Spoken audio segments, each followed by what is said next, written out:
Hi guys, இன்னைக்கு நம்ம காலையில் மார்னிங் என்னன்னா சப்பாத்தி. இது என்ன கிஃப்ட்டுன்னு பார்க்குறீங்களா?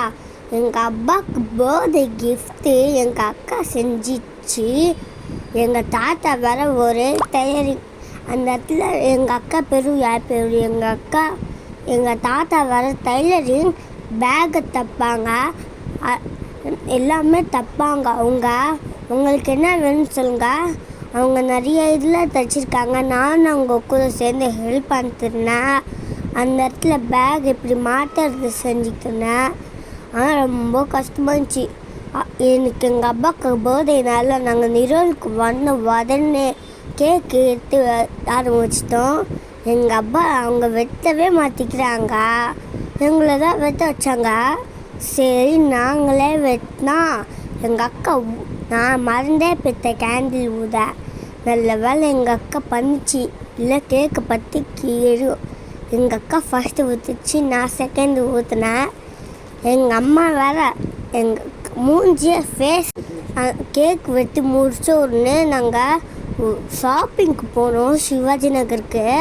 அந்த இடத்துல சின்னதாக பீச் மாதிரி இருந்துச்சு. நீங்கள் எங்கே வந்திருக்கீங்கன்னா கமெண்ட்டில் சொல்லுங்கள். இது என்ன இடம் சரியாக தெரியல, நீங்கள் வந்தீங்கன்னா சொல்லுங்கள். சின்னதாக கடல் மாதிரி இருந்துச்சு. எங்கள் வீதுக்கும் சிவாஜி நகருக்கும் ரொம்ப தூரம். அதில் சின்ன சின்ன ஜாமான்லாம் இருந்துச்சு, கபோர்டில் இருந்துச்சு. உங்களுக்கு வேணும் நானே உங்களுக்கு ஃப்ரீயாக தர கிஃப்டாக. உங்களுக்கு என்ன வேணும் நீங்களே சொல்லுங்கள் கமெண்ட்டில். அந்த இடத்துல எல்லாமே இருந்துச்சு. நாங்கள் அந்த இடத்துல ஐஸ் கலர் சாப்பிட்டோம், இன்னும் ரெட் கலரு. இது என்னன்னு பார்க்குறீங்களா? இது பீஃபு ஸ்ட்ரீட் ஃப்ரூட்டு வேறு லெவல் இருந்துச்சு. ஆனால் நான் தான் சாப்பிடல. ஆனால் அந்த கடையில் நல்லா டேஸ்ட்டாக இருந்துச்சு. ஒரே ஒரு ரூபா எடுத்து வச்சு பார்த்தேன்.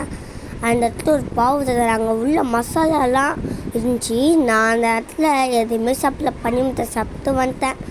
ஜிலேபி வர செம்ம டேஸ்ட்டாக இருந்துச்சு கைஸ், ஜிலேபி.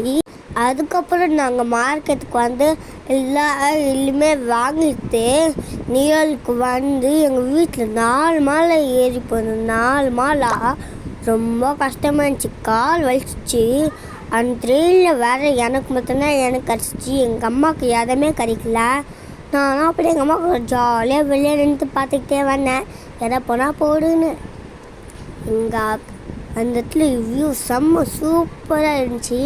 நீங்கள் யாரெல்லாம் எங்கே போடுறீங்களோ கமெண்ட்டில் சொல்லுங்கள். வீட்டில் போன உடனே